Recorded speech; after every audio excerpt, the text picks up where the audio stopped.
Hello, my lovely YouTube. The Grand Observer is here. Pleasure to have you all today, or whoever is watching. One moment, got a key in the way. There, that's better. Today, I am doing something that I've been trying to do. I am going to teach you how to play the basics on Boomkin Druid, Balanced Druid. See, that's what a lot of people get wrong. Some people think it's good. Some people think it's bad. Some people are good at it. Some people are bad at it. Oops, sorry, Shanak. Alright, first things first. Let me explain the stats to you. Here we have our lovely stats. For balanced, you pretty much want the stats, the main stats, Mastery, Haste, and Critical Strike, balanced.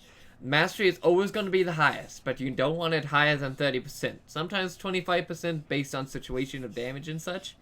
But with the effects, the borrowed power system, if you're supposed to be with Naya for DPS because of this, even though your interrupt isn't that strong.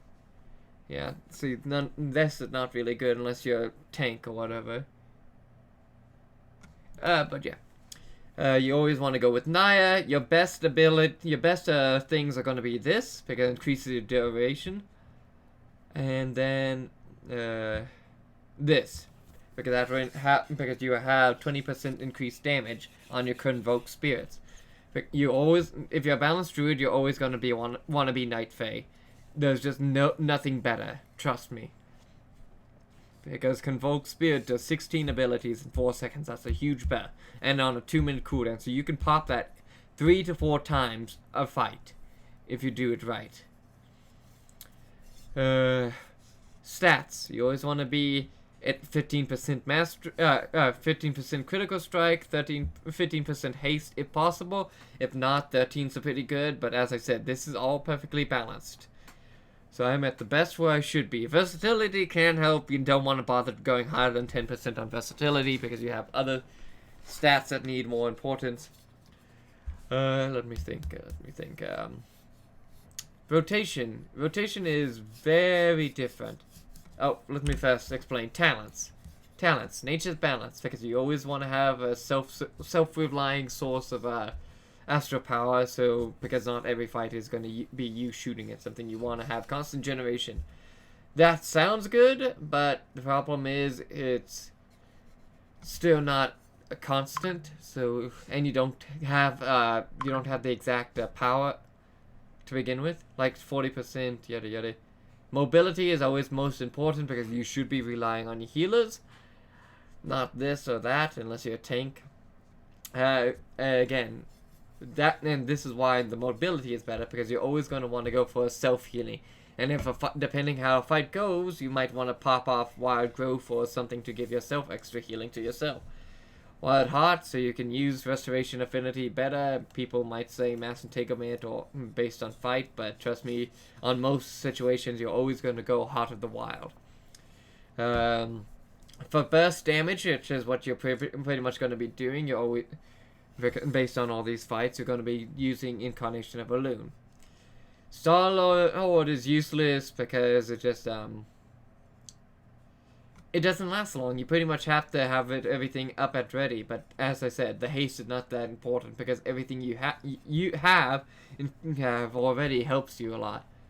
This would be good, I guess, in certain situations, but it's only the second best if you don't want to use the burst. It should... in theory, which I have used in the past, in theory it should give you a constant,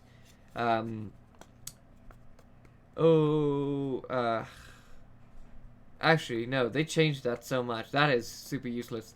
Back before it was changed, when it gave you, like, 25% increased damage on your, whatchamacallit, on your affixes or whatever, not affixes, eclipses, even though wasn't what they were called before.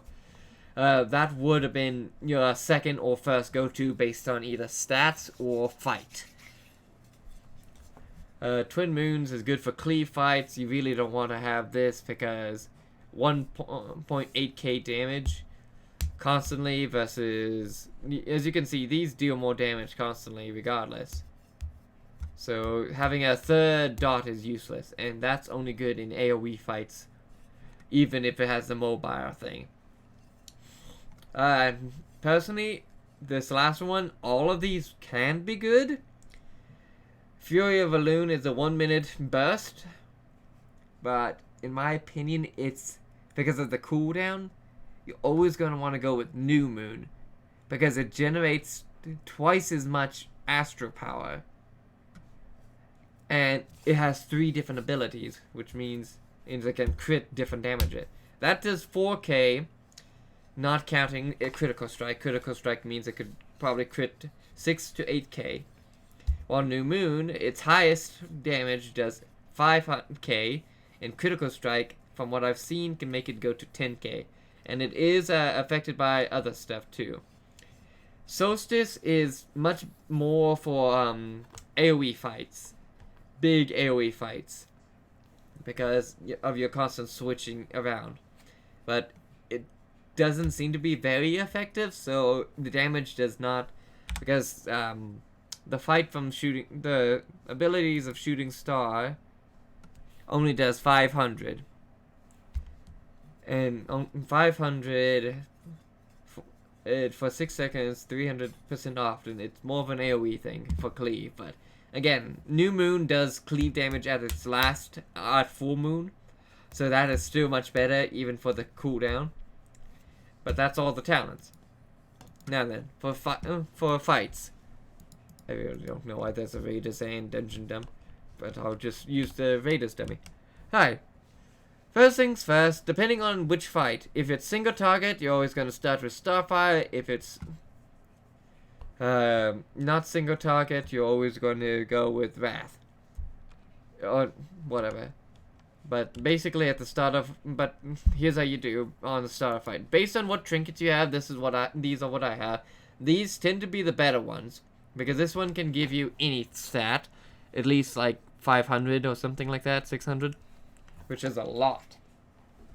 And this will give you the intellect you need after a few seconds. So you always want to pop this first. First, go ahead and hit the target. Use your burst damage. And the only reason you... Oh shoot, I'm lagging. You have to hit something first is because Convoke Spirits will not work if you're not in combat with the target. You pretty much want to put everything you have on cooldown. That's how the best phase works. And then you spam Wrath, get some Astro Power, make sure you always have your debuffs on. And voila. And as you can see, say one of my talent enchants. See how the Eclipse went away? Now since it's a single target fight, you're using this. And based on fights,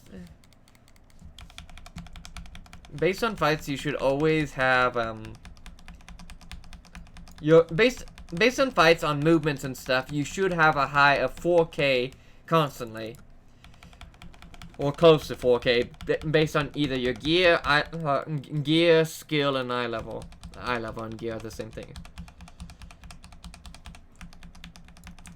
In AoE damage, you should always do close to 8k, depending how many mobs and creatures there are.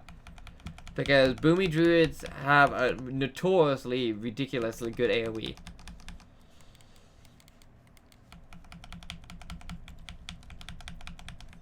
See, I'm holding damage, and by the time a boss should be close to phasing or whatever, your both bursts should be up at the same time, close to where it needs to be.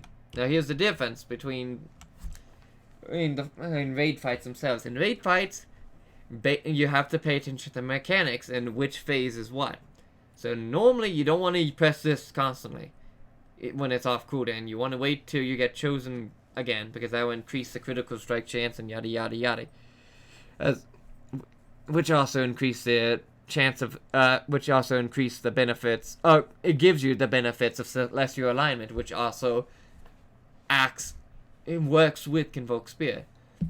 Now legendary. I don't know whenever Blizzard makes the legendaries multiple.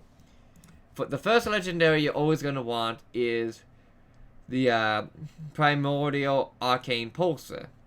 because every 300 astral power you can get the a mini version of Incarnation of Chosen of Balloon, which is again where having Naya as your follower, as your base, or not Naya, but having this helps, because then you have extra burst damage, which extra damage for a little bit while longer.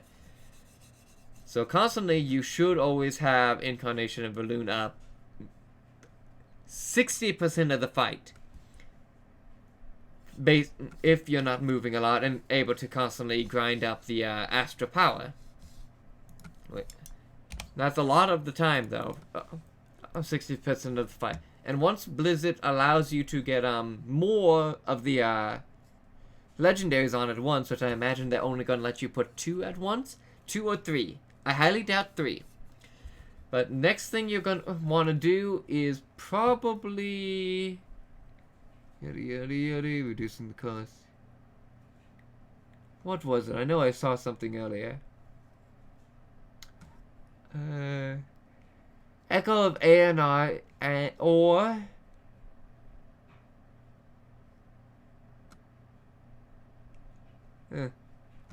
Echo of ANR or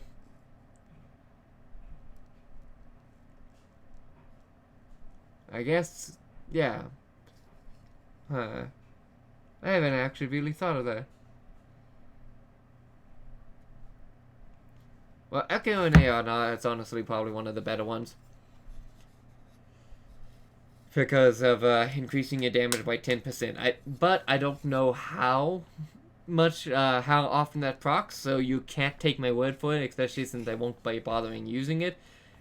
The next one would probably be Lycaria's Fleeting, because 45%, as long as you're in every 45 seconds, as long as you're in Moonkin form, you will get Starfall. And if that's the case, depending on the fights and whatchamacallit, it will combo very good with Stellar Drift and Soul of the Forest.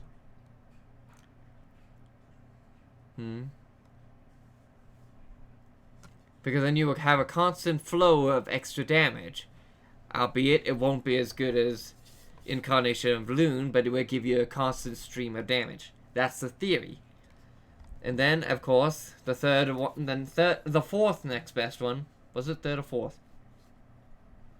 Third. Is Oness Clear Vision. And that is because 20% chance is a lot, especially since you spam this so often. Star Surge. Based on fights, you would spam Starfall a lot, but again, let's just focus on single target, basics, and slight cleave, which is what my talent setup is right now. It should give you good single target and decent, not the highest, AoE, but in raids, you're hardly ever going to find AoE fights. I rarely ever see them. So you want to go with the single target build like I have. You get a decent cleave, but great single target. But that's pretty much it. That's how you play a Boomy Druid. I know it doesn't seem like much, or it seems doesn't seem like it's real good. But trust me, if you're not trying to go professional or whatever, because I have been in the rankings on my server at least a few years ago, the 27th or something, 27th in the 20s of top balanced Druid. If that doesn't tell you that I know what I'm doing, I don't know what it does. Or top 20th player or whatever. No, it can't be top 20th player, because that means I'd be doing Mythic Pluses, Mythic rating. But no, case in point, I know what I'm talking about. It may not be the best, but it will get you by in rating and Mythic Pluses. Maybe not high keys, but I'm just telling you the basics. And that's the basics right there. So believe me when I tell you, that's what I told you should work. It will keep everything smooth. It will keep everything straightforward. And yeah, it should be obvious. Well, I hope this guide helped you players understand Boomy Druid better. I know I talked a little fast, but just replay the parts until you get it, right? And start practicing the rotation. It's a pretty simple ass rotation. But as you saw, I had my this up a lot during that rotating during it. So based on the fights, you should have it 60 to 70% of the whole entire fight. Your chosen of a loon. If you don't, it means either the fight is screwing you over, which in turn you might want to go with the Starfall Stellar Drift, not really Soul of the Forest still, because that will still take a lot out of you. That will take a lot more damage away from you than give it to you, because it more AoE, and it doesn't do a lot of damage to begin with. But regardless, focus on the single target setup I told you. It will give you decent enough cleave as long as you know the rotation, because after Wrath goes away, you use Starfire, which is good with cleave and whatchamacallit, and Starfall should only really be used based on how you set up, and if there's at least 4 to 5 enemies. 3 enemies, you're still better off using Starfall and then Full Moon constantly, as the keybinds are up and all that. Again, I hope this helped you. Oh, I'm sleepy. And good luck, and have a good one, ladies and gentlemen, and I'll see you next time.